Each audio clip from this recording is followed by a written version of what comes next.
कुसुम स्तवकश्येव द्विवृत्ति मनस्विनः मूर्धनि वा सर्वलोकस्य विशीर्यते वने विवा।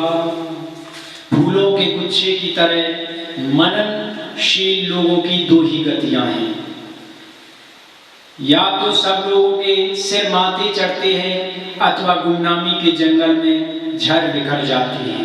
भरतरी कह रहे हैं कि जिस प्रकार सुगंधित फूल किसी के सिर पर चढ़ाए जाते हैं और या फिर जंगल में ही झड़ जाते हैं, उसी प्रकार जो मननशील व्यक्ति हैं वो या तो अपने आप को जंगल में ही नष्ट कर डालेंगे और या फिर वो उच्च पायदान पर पहुंचेंगे जहां उनके लिए योग्य पद होगा। वो किसी भी प्रकार का समझौता नहीं करते हैं। जो मिल गया है वो उसमें बिल्कुल संतुष्ट नहीं होते हैं। उनका जो स्थान है वो स्थान पर जाना चाहते हैं। अगर वो स्थान उन्हें नहीं मिले तो फिर वो कहीं भी जाना नहीं चाहते, चाहे पूरा जीवन भटकते हुए व्यतीत करना पड़े, लेकिन वो गलत जगह पर बनकर मननशील व्यक्ति कभी नहीं रह सकता है।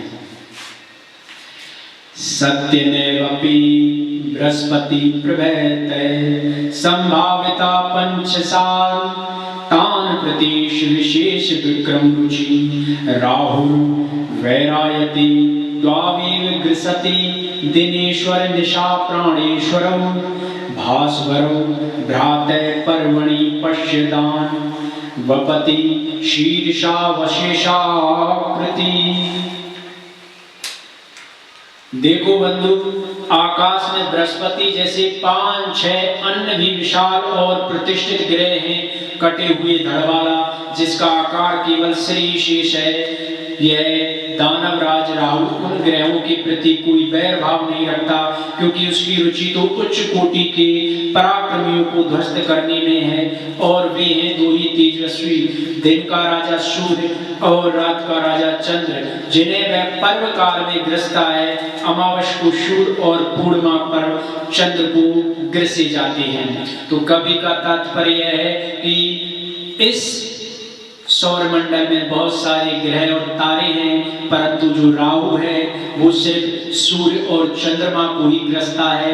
कारण यही सबसे उनमें योग्य और विद्वान है, क्योंकि एक का अधिकार दिन पर है तो दूसरे का रात पर है। बैती भुवन श्रेणी शेष फड़ा फलक स्थिता कमटपतिना मध्ये पृष्ठं सदा च धार्यते तमपि कुरुते क्रोडाधीनं पयोधि नादरा दह महतां निशीमानश्च चरित्र विभूतये। 14 भुवनों के समूह को शेषनाग जी अपने फड़ों के फलकों पर ढो रहे हैं और उस शेषनाग को कच्छप राज जी अपनी पीठ के केंद्र पर सदा धारण किए रहते हैं। उस कच्छप राज को भी नगण्य बोझ की तरह उपेक्षा भाव से समुद्र महाराज गोद में लिए सुलाए रहते हैं। आश्चर्य होता है यह सब देखकर बड़े लोगों के चरित्र की महिमा परंपार है कि जो जितना धैर्यवान और बड़ा होगा वो उतना ही कठिन कार्य को भी सरल समझेगा। वरम प्राणोच्छेद समद मगवन मुक्त कुलिश प्राहारै रुद्रैश्चद बहुल दैनोद गार्गुरुभि तुषाराद्रे शूनोरह पितृक्लेश विवसे नाचासौ संपाते पयसी पयसाम पयोरुचितः। हिमालय पर्वतराज के पुत्र मेनाक का क्रोध, यानी पौराणिक कथा है कि पहले पर्वतों के पंख होते थे, वे मौज में आबादी भर भी बैठ जाते और असंख्य प्राणी दब के मर जाते थे।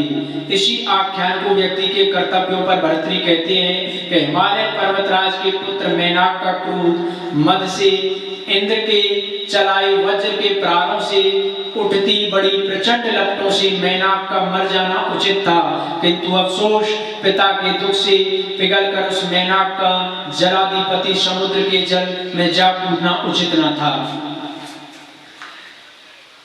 यद चेतनो अपि पादैः स्पृष्टे प्रज्वलति सवितृनुकान्तः तत्तेजस्वी पुरुष प्रकृति निकृति कथम सयते। कहने का तात्पर्य है कि जब हिमालय पर्वतराज के पुत्र मेनाक का क्रोध मद में इंद्र के चलाए वज्र के प्राणों से उठती बड़ी प्रचंड लपटों से मेनाक का मर जाना उचित था, किंतु अब से उस पिता के दुख से पिघलकर उस मेनाक का जलाधिपति समुद्र के जल में जा कूदना उचित न था। जिस प्रकार हिमालय के पंख इंद्र ने तोड़ दिए और कायरतापूर्ण व्यवहार करके वो मेनाक पर्वत समुद्र में जा कूदा, इससे ज्यादा नीचता का कोई कार्य नहीं है। उसे इंद्र का सामना करना चाहिए था, कायरता नहीं दिखानी चाहिए थी। यद चेतनु अपि पादैः स्पृष्टः प्रज्वलति सवितृनिकान्तः तत्तेजस्वी पुरुषः प्रकृतिः निकृतिं कथम सयते। सूर्यकांत मणि जब सूर्य किरणों की चुभन से जड़ पदार्थ होने पर भी आग सी बनने लगती है, तब चेतन स्वाभिमानी पुरुष दूसरों द्वारा किए गए अपमान को कैसे सह लेगा। तो जो स्वाभिमानी व्यक्ति होते हैं वो अपने अपमान का एक न एक दिन प्रत्युत्तर अवश्य देते हैं। सिंह शिशुरपि निपपतति मदमलिन कपूल भित्तिषु गजेषु प्रकृतिरियं सत्ववतां न खलु वयस्य तेजसां हेतु। छोटा सा होने पर भी शेर का बच्चा हाथियों के मध्य से समलाए गंड स्थलों को चीर फाड़ने को टूट पड़ता है। यही तो शक्तिशालियों का स्वभाव है, आयु तेज का कारण नहीं होती है। कहने का तात्पर्य है कि जिस व्यक्ति में साहस हो, तेज हो, वो व्यक्ति उम्र से कुछ नहीं होता है, उसका साहस और तेज ही उस व्यक्ति के पराक्रम को सिद्ध करता है। जिस प्रकार शेर का छोटा सा बच्चा भी मदमस्त हाथियों के झुंड पर आक्रमण करने का सामर्थ्य रखता है, उसी प्रकार जो वीरों की संतानें होती हैं वो भी साहस और पराक्रम दिखाने का सामर्थ्य रखती हैं।